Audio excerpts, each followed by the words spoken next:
শীত অলমোস্ট শেষের দিকে আর এখন আমি যাচ্ছি শীতের শপিং করতে, কারণ শেষের দিকে নাকি দামে কম পাওয়া যায়। ভাবা যায় আমার মতো যারা গরিবস আছে তাদেরকে কত কিছু যে ভেবে ভেবে কাজ করতে হয়, সব দিক দিয়ে খেয়াল রাখতে হয়। ভাবলাম শীতের শেষের দিকে এসে একটু দামে কম পাবো, কিন্তু এসে তো দেখে একদম আগুন বরাবর দাম, কোনোখানে হাত দেওয়া যাচ্ছে না। নেত্রকোনা তো দেখে একদম দোকানদারি হয়ে গেছে, দোকানে যত যত বেস্ট বেস্ট জুতা আছে সবগুলো নিয়ে এসে হাজির। দেখেন আমার তো একটা জুতাও পছন্দ হচ্ছিল না, অনেক বাছাবাছির পর অবশেষে এই জুতাটাই পছন্দ হয়েছে। আপনাদের কাছে কেমন লাগছে কমেন্টস করে অবশ্যই জানাবেন। জুতো তো পাই দিব 1 বছরের জন্য, কারণ প্রতি বছরই জুতো কিনতে হয়, তার উপরে এত দাম, মনে হচ্ছে যে জুতোর দোকানে দিয়ে দিই একটা। প্রত্যেক বছর শীত আসলে এই কেটসের কথা মনে পড়ে, শীত আসলে কেটস ছাড়া চলেই না। আবার অনেকেই দেখি গরমের দিনেও এই কেটস পরে থাকে, বাবারে বাবা কেমনে কি, গরম কি তাদের পায়ে লাগে না নাকি? শীত মনে হয় আমাকে একটু বেশি ভালোবাসে, তাই বেছে বেছে আমাকে বেশি করে আঁকড়ে ধরতে আসে বারবার।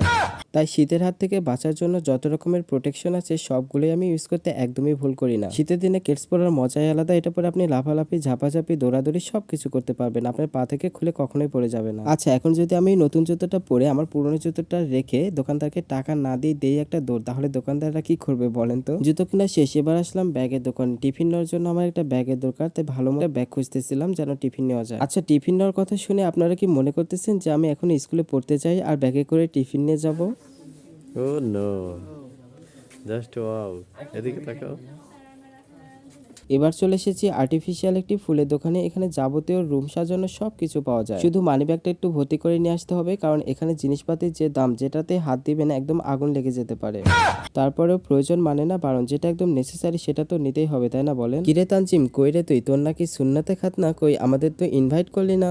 আমরা সারাদিন ভরে চুজ করে করে করে কিন্তু অনেকগুলো ফুল কিনেছি, আর সেগুলোই দোকানদার প্যাকেট করে দিচ্ছে বস্তা ভর্তি করে একদম। দোকানদার তো মহাখুশি, অনেকগুলো প্রোডাক্ট সেল করতে পেরেছে আমাদের কাছে, কিন্তু 1 টাকা কম নেই। পরবর্তীতে কিন্তু আর আসবো না আপনাদের দোকানে। এই গোলাপের গাছটাও নেওয়া হয়েছে, সত্যি না হলেও কিন্তু রুমের মধ্যে রাখলে এটা কিন্তু অনেক সৌন্দর্য বৃদ্ধি করে। এরপর কয়েক প্যাকেট পপকর্ন কিনে নিয়ে ছুটলাম হাজি বিরিয়ানি হাউসের দিকে হাজি বিরিয়ানি খাওয়ার জন্য। আমার তো ক্ষুধায় পেটের মধ্যে একদম ইঁদুর দৌড়াদৌড়ি লাফালাফি শুরু করে দিয়েছে, ক্ষুধায় একদম কিছু চোখে দেখতেছি না, তার কারণে আমি একদম বসে পড়েছি খাওয়ার জন্য তাড়াহুড়ো করে।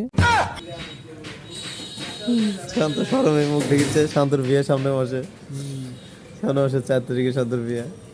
আমরা বিয়ে বলে কিছু মার্কেট করতে আসছিলাম, সে খিদে লেগে গেছে মার্কেট করতে, তো আমরা হাজি বিরিয়ানিতে মোরগ পোলাও খাবো।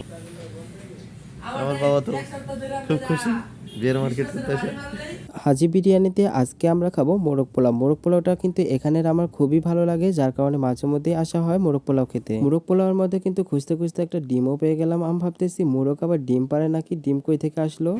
আর এদিকে তো নেত্রকোনা যে লেভেলে খাওয়া শুরু করছে, কোনো দিকে তাকাচ্ছে না, একদম চোখ মুখ বন্ধ করে খাওয়া শুরু করছে। আর আমি তো খাওয়ার আগে ফ্রিতে কি কি আছে সেগুলো খুঁজি, যেমন ধরেন লেবু, শসা, এগুলো ভালো করে সার্চ করে দেখে দেখে নেই এগুলো আছে কিনা, কারণ এগুলো আমার বেশি ফেভারিট। দেখতে যে ইয়াম্মি, খেতে তো আরো বেশি ইয়াম্মি। চলে আসুন আমার সঙ্গে কে কে খেতে চান। সত্যি কথা বলতে যে খাবারগুলোতে টক ঝাল মিষ্টি একসঙ্গে মিক্স করা হয়, সেই খাবারগুলো খেতে কেন জানি না আমার খুবই ভালো লাগে। এই রোস্টের গ্রেভিটা আমি যেরকম পছন্দ করি ঠিক সেরকমই, যার কারণে আমার কাছে খুবই ভালো লাগে। আপনারা যারা এখানে খেতে আসতে চান তাদেরকে আমি মেনু কার্ডটা দেখিয়ে দিলাম, বাজেট অনুযায়ী খেতে চলে আসতে পারেন। আর ততক্ষণে কষ্ট করে একটু like comment share and follow and subscribe করবেন প্লিজ।